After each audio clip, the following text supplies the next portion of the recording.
Hello YouTube, this is Morgan Airspeed Prime here with my next Star Wars video. This is going to be my review for Star Wars The High Republic Tempest Runner. So this is the latest High Republic story release. It is an audio drama. So currently it is not available as a book at all. So the format here is similar to the Jedi Dooku Lost book audio drama, and I think they also did one for Dr. Aphra, which I'm not particularly familiar with. But I did listen to the Dooku one, of course. So what that means is that it's basically an audio drama. It's basically sort of a audio play, meaning we have a full sort of cast for the most part with, like, I'm looking at the list here, like they have about 13 kind of actors here playing most of the characters. Some of them are playing multiple characters, but for the most part, they have a lot of individual people playing the kind of core characters.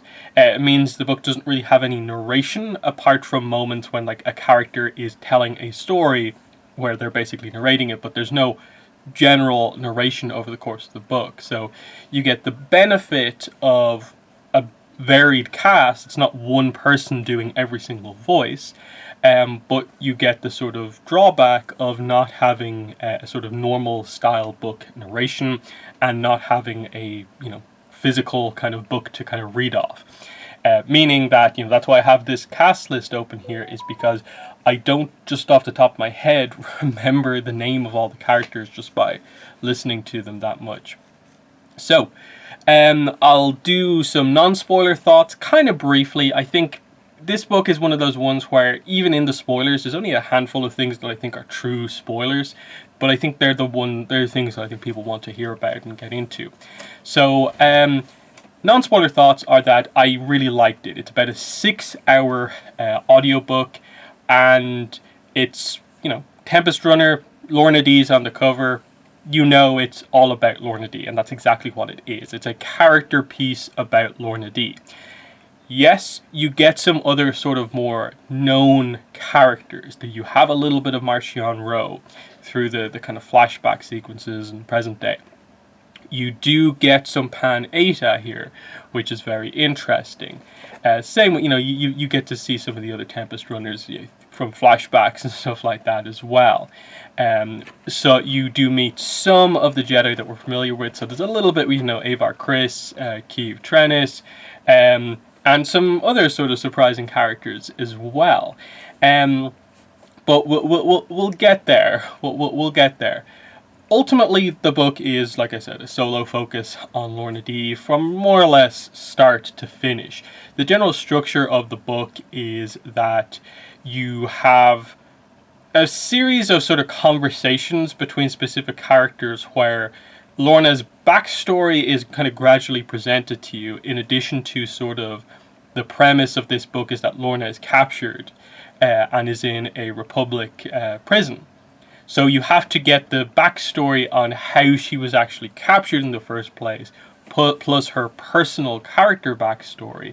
And so you get a variety of conversations that hit that. Obviously, most of her personal stuff happens through kind of counseling sessions and talking to the other kind of inmates in the prison. But a lot of the kind of prison, how she was captured in the first place, comes out through an interesting conversation at the start of the book. But yeah, it is full Lorna focus. I don't really feel like a lot of the other sort of characters get a ton of, development or takeaways. Like, there's a lot of new characters here, and a lot of them are, reasonably well done. But my impression is ultimately that I don't really feel a lot of these other characters are going to be that important as we go forward. I think a few of them are set up to kind of like when we see Lorna again, they're going to be, around her. But I think the main takeaway for so many people is really going to be, okay, the ending of this book. Where does Lorna end up? Like, she's in prison, but what actually happens in this book? Does she just stay in prison and, rehabilitates or whatever? Or does she escape, or what happens? So, that's the kind of key thing here.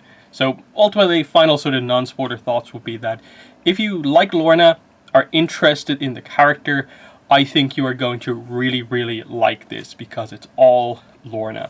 The backstory, I think, is interesting. It covers a lot of ground from when she was quite young to the stages of before she becomes a Tempest runner. You see how she joins the Nihil.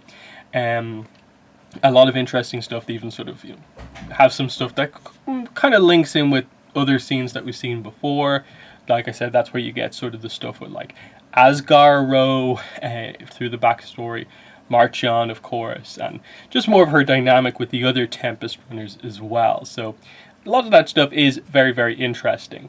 The present day stuff is more of just, she's on the prison ship and she's interacting with all these new characters, the counselor there that are, looking after the prisoners and so on.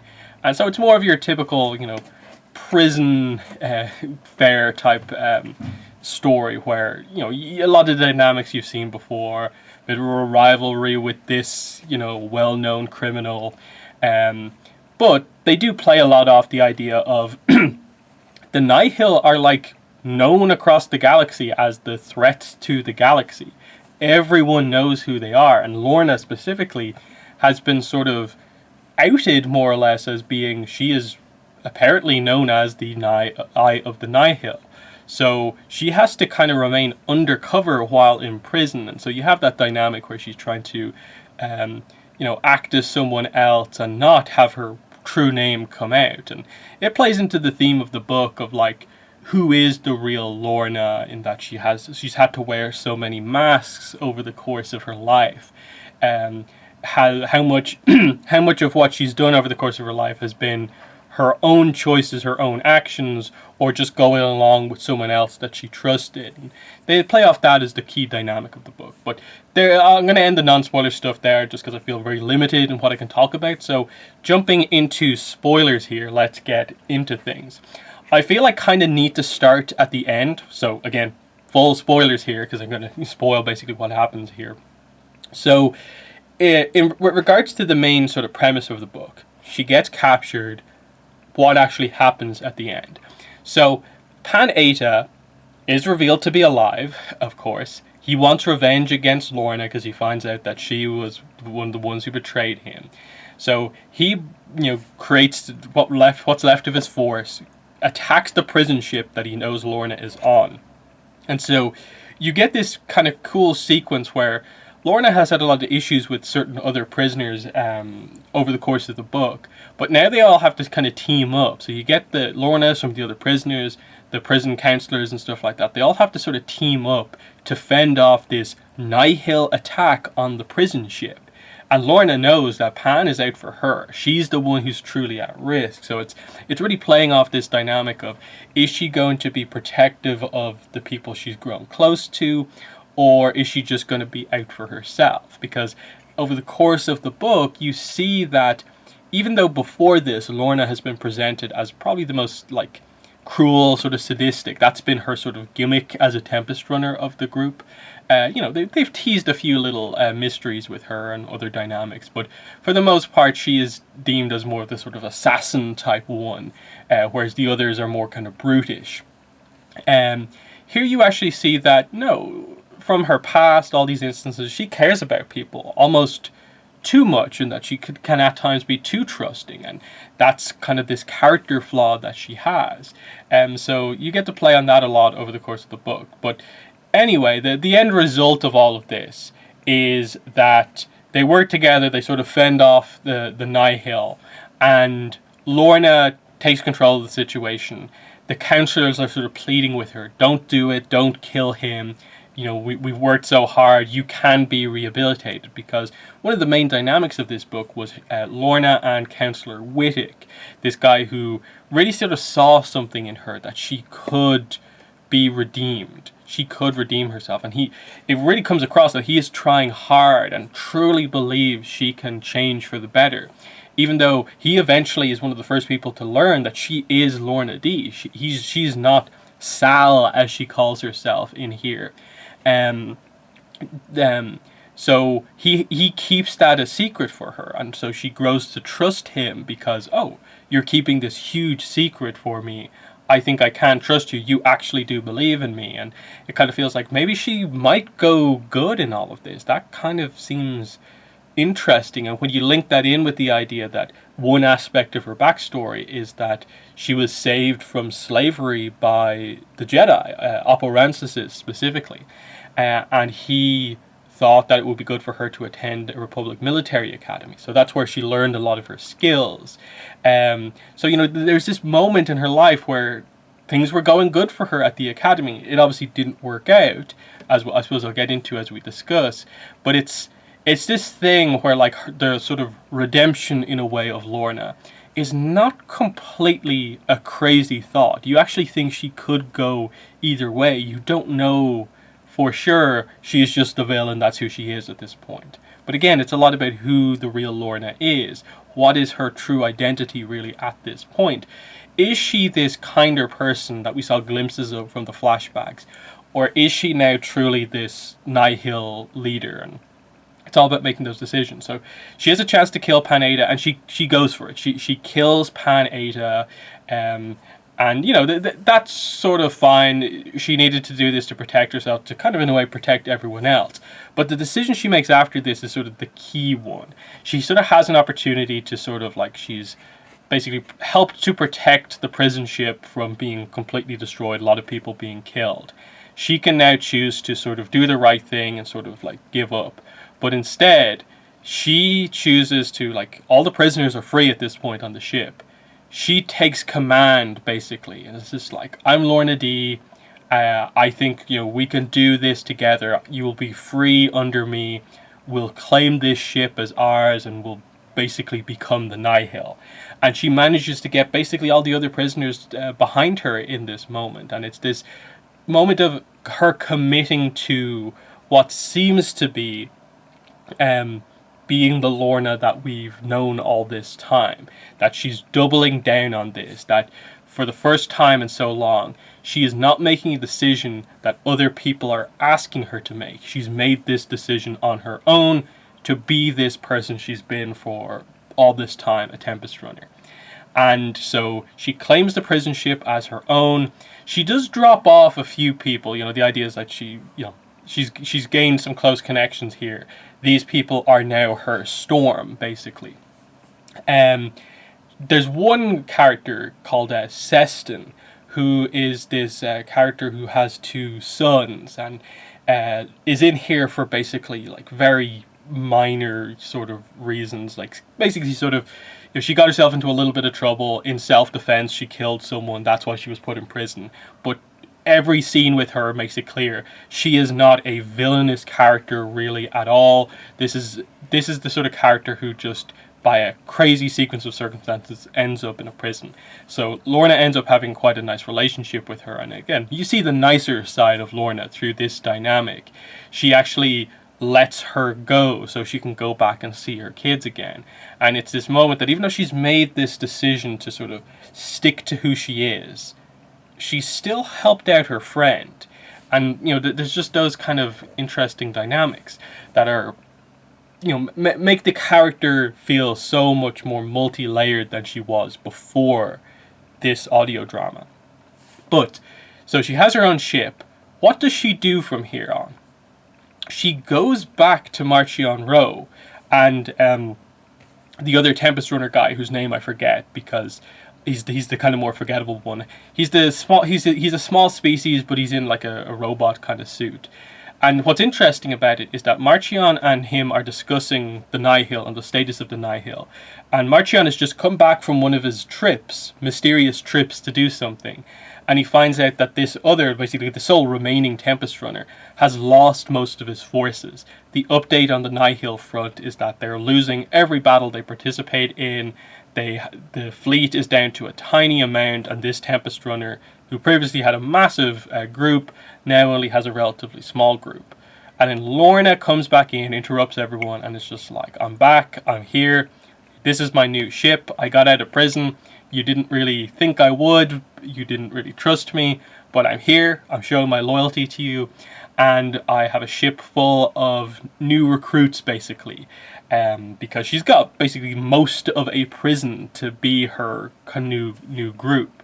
And so the dynamic they seem to be kind of going for here is that Lorna now has a lot of influence and power within the Nihil because a huge amount of their forces is now basically her ship. Because the other guy seems kind of weak and he can't keep it going himself. And then Marchion himself, while is the eye of the Nihil, the system of the Nihil that we know about really makes it clear that he doesn't have a lot of people directly under him. The Nihil are basically the three groups under each of the Tempest runners, one of which is gone with Pan out of the way. The other guy obviously not doing so well, but now Lorna has returned with a new ship and a new crew. So the idea here seems to be that we'll have this sort of, again, fight for power within the Nihil. And might this be the opportunity for Lorna to take full command of the Nihil? Because, like I said, of the two Tempest runners left, she seems like the one compared to the other guy. Now, Marchion, we know, has a lot going on. He hasn't informed the other Tempest runners about the whole Great Leveler stuff, the truth about the Rowe family. A lot of those details are still in the dark. We don't know the exact specifics of that. So Rowe has some tricks up his sleeve, we know. But what is Lorna up to? Because the other thing you have to factor into this is the connection with Out of the Shadows, the last released book. Where we found out that Syl's mother, Chansey Yarrow, was working with Lorna. She and Lorna are close friends. That wasn't really addressed in this book, any of that sort of connection. But it seemed to present the idea that Lorna is out to go against the Nihil or assume control herself. So Lorna is actually not really loyal to Rowe, and so you have to look at what she's doing here as being part of a greater plan to manipulate, gain control, or do something. Because it seems like I didn't immediately interpret Chansey and Nan joining up with the Graf family at the end of Out of the Shadows as being them abandoning Lorna. It's hard to say it because the Graf family were the ones who'd ultimately outed Lorna as the Eye of the Nihil. But they also talked about it like oh, yeah, it's going to happen. Yeah, Lorna's going to get captured at some point. So I'm just a little bit unclear about like who has betrayed who is still loyal to who in this situation. In that, is Lorna working at all with the Graf family, or is Chansey now this completely separate thing? The Graf family that has Chansey and Nan allied with them, are they now just a complete separate entity, and Lorna was just a sort of middle factor in all of this? That's what I'm not too sure about, and I wish they'd maybe made a little bit more of a connection so we knew what exactly Lorna's plan is, because she still seems to sort of double down on the fact that she is sort of Nihil, but I suppose she can still sort of be just a space bandit without necessarily being 100% loyal to the Nihil as we know them. But still, it creates an interesting dynamic going forward. It does also mean that I guess in the next big book, when we eventually cut back to the Nihil, I'm guessing Tempest Runner will be summed up quite quickly in the next main novel as, oh yeah, Lorna, after being captured, escaped, and this is the situation that the Nihil find themselves in. It didn't, to me, come across as this suddenly changes the balance of power between the Nihil and the Jedi. It still feels like the Nihil are destined to ultimately lose. So it's all on, I think, whatever move Lorna makes and whatever move Marchion makes to see where we go from here. In terms of other bits, like I said, there is a few scenes with Asgar Rowe, as well as Marchion Rowe. So you have scenes where, like, when Lorna first joins the Nihil, and I think is part of Pan's strike, she is at a big sort of revel with everyone else. And there's an assassination attempt against Asgar. Lorna is the one to stop this, and she's like, protect the eye. And so this sort of gets her in good with Asgar Rowe. And he immediately on the spot is like, we're here because we have to execute one of the Tempest runners for basically betraying the way the Nihil work. I am making Lorna D the new Tempest runner. And so the other Tempest runners are a little bit suspicious of Lorna because, like, oh, this one act has suddenly got her into this, like, really impressive position. But this suddenly becomes this other situation where it's another instance of someone manipulating Lorna to gain her trust. And this situation she thought she had in control over, she has an ally in Asgard. No, he's using her to his advantage more than the other way around. And it's just these constant moments throughout Lorna's life where these instances happen. Like when she was younger and the incident on, she was basically from quote unquote royalty. She was, quote unquote a princess. And the planet is doing very badly with regards to food and money. And her father, the leaders aren't doing really anything. So the plan that ultimately comes from, I guess, her boyfriend when she was younger, is that the planet actually has the potential to make good money from spice, basically drugs. And he comes up with all these ideas. She wants this to happen. This way they can actually make it work. And they justify it with the idea of, like, they're in the Ryloth system. It's not Ryloth itself. I think it's like Aeroth or something like that they're on. But they're like, even Ryloth deals in drugs to make some money. Why can't we do this? And she gets very frustrated with her father for just like, no, it'll work out. This is the way we do things, by doing things the right way. And you understand her frustration because her father and her sister have no plan to actually fix this properly, whereas she's coming up with a plan but is being dismissed. So she basically assists her boyfriend and his group to overthrow her family with the idea that she's going to be put in charge, but of course it's a betrayal. He immediately gets rid of her. He's now the one in charge. Her family is killed, and it's this major, the first real blow against her in terms of she trusted someone, she went with the plan someone else had, and sort of became the person that they wanted, and she was thrown away. So she is put into slavery under the Zygerians, and you see again, she grows to trust people, to the point where, like, one of the people there during an attack puts themselves in front of a blaster bolt for Lorna, so she loses someone close to her in this, slave encampment. And you see that all of these moments sort of harshen the character, just such a vicious betrayal. Then having to undergo slavery for a certain amount of time. This is where Alporances comes in, and he and his Padawan come in and save her. And, he's actually really nice to her, but he feels that there's a lot of anger in her, but there's also a lot of potential. So he puts her into a Republic military camp, academy. And again, technically she is good and hits all the boxes because we know she's skilled, she's athletic and stuff like this, she's clever. But the core character trait that always sort of gets in her way is that she does not deal well with authority, with people telling her to do things.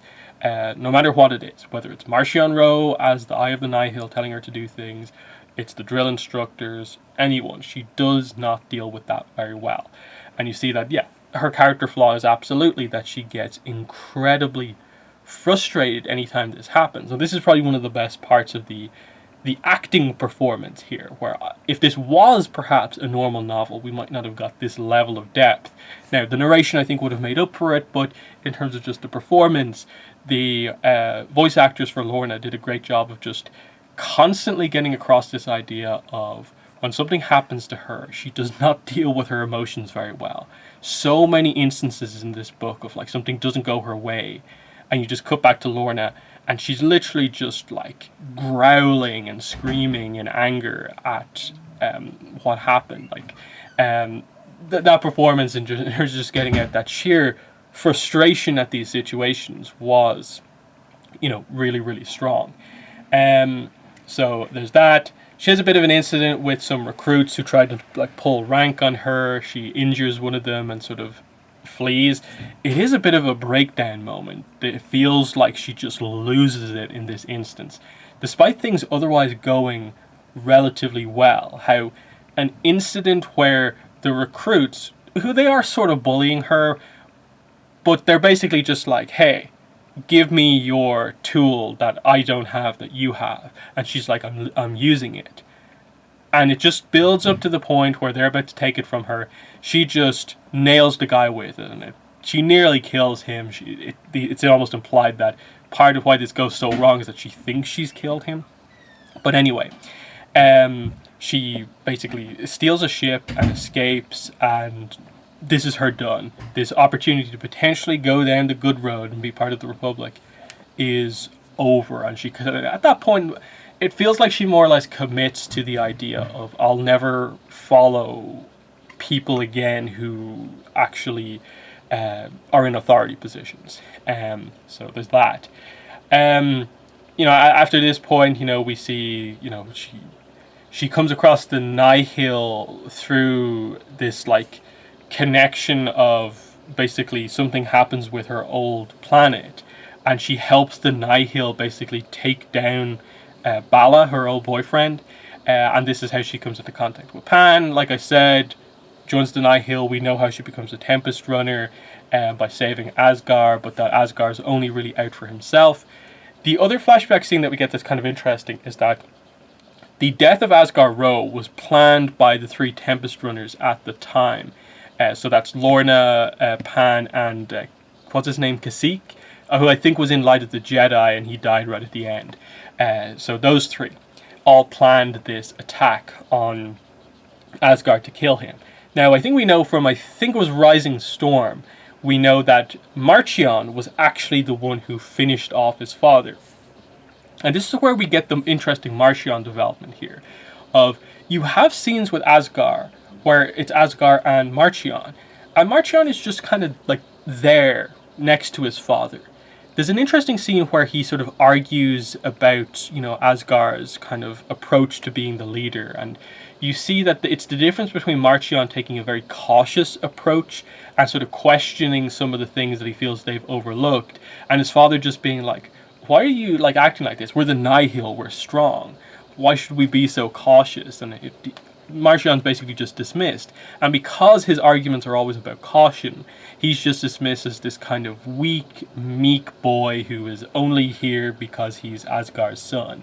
And so none of the Tempest runners think anything of Marchion, even though Asgard does plan to give it all over to Marchion when and if he dies.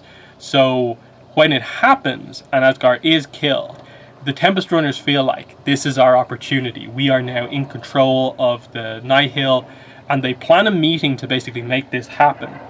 And Marchion is there, and he just walks up to them and it's just like, I'm about to give a speech. And they're kind of like, oh, what's happening here? And right before they're about to execute their plan to fully take over the Nihil, he gives his big speech and basically becomes the character that we've seen in the previous books, where he is very clever when he speaks at being able to just about gain control of the situation within the Nihil. And it's a really actually good setup for why the Nihil sort of, the dynamic in those books is the way it is, that they're frustrated with Marchion because out of nowhere, he came in, assumed control, and with his speaking ability, became the new Asgard, basically, and ripped it out from under everyone. And they're all just like, whoa, we completely miscalculated, and Marchion was just invisible to us. So that was a really cool scene to see that speech, and them just realizing, like, the second he has the crowd, they can't do what they were about to do, because they'd immediately be seen as traitors. So, cool scene there. With regards to the stuff on the ship, I could go into a lot of the dynamics and stuff like this. There's some cool stuff here because you get these situations where, like, one of the people who was also in the academy with her is now an officer on the prison ship.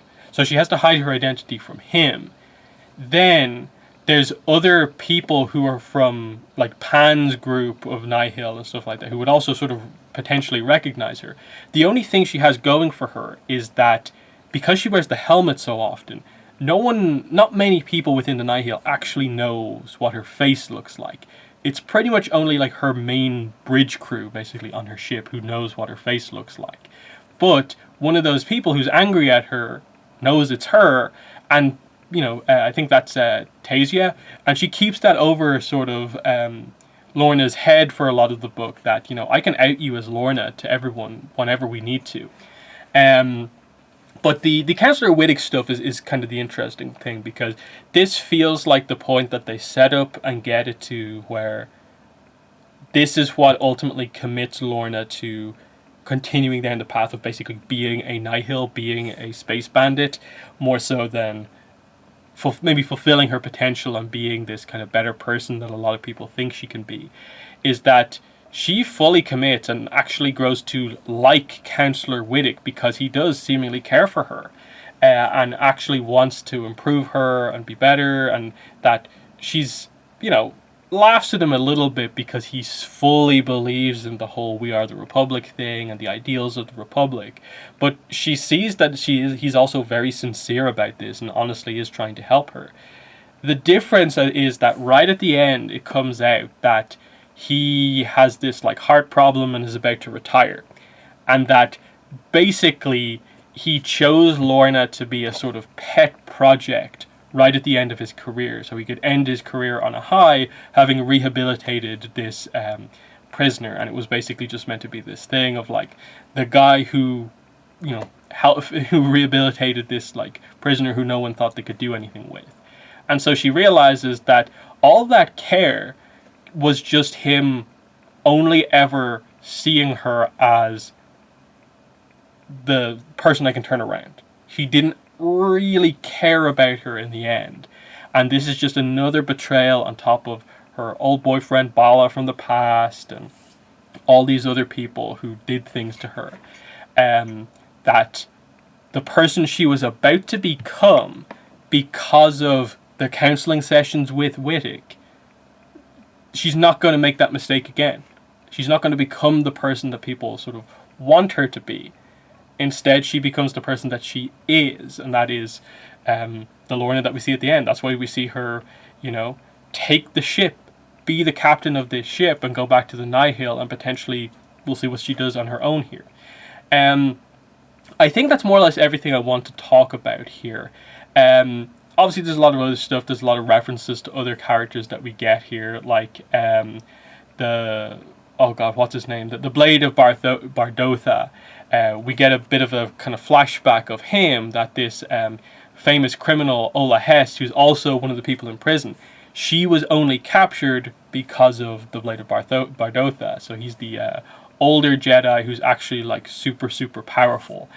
So that's one of his famous takedowns, I guess. And then there's stuff like that. Like you get to see Buryaga's in this for a little bit at the start. Kev Trennis is in this, Nivasik is in this. There's a lot of characters like that as well. So, I think that's everything I want to talk about. It's a good book, it's a good listen. I definitely would recommend it. This, unlike, some of the YA novels, some of the middle grade novels, those can at times be a little bit forgettable, where like there's not as much of a takeaway from them.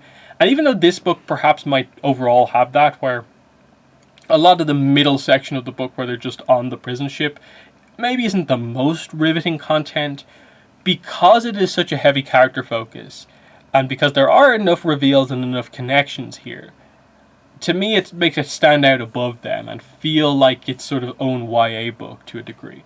So I would recommend it in that sense, that there's some really good stuff here that, if you, like I said at the start, if you like Lorna as a character, you are going to really like this book, because you get to see the multi-layered approach to the character and not just the more one-note character that we've seen for most of this. I do still have a lot of questions going forward about, like, is she allied with the Nihil anymore, or does she have a connection to the Graphs, or is that a separate thing? The other thing they never brought up was the whole Hosnian Prime accent, which has been teased with her a few times, that like she's been hiding some aspect of her past that relates to having a Hosnian Prime accent. I'm not sure if that was just meant to be like them misinterpreting the fact that she has sort of, I guess, a upper class accent at times, as being like, oh, we think she's from Hosnian Prime, even though it's actually that she's from the Rylot system and her origins are technically royalty within that system. But I wasn't really sure about where the Hosnian connection comes in as such, but that might just be the whole thing with Chansey and that part of her life, which isn't really covered here. But we'll see on that next time she appears. The next High Republic release, I think, is the manga Edge of Balance, which I will be reviewing. I really like mangas. So that is coming out in the next few weeks, I think. So look forward to that.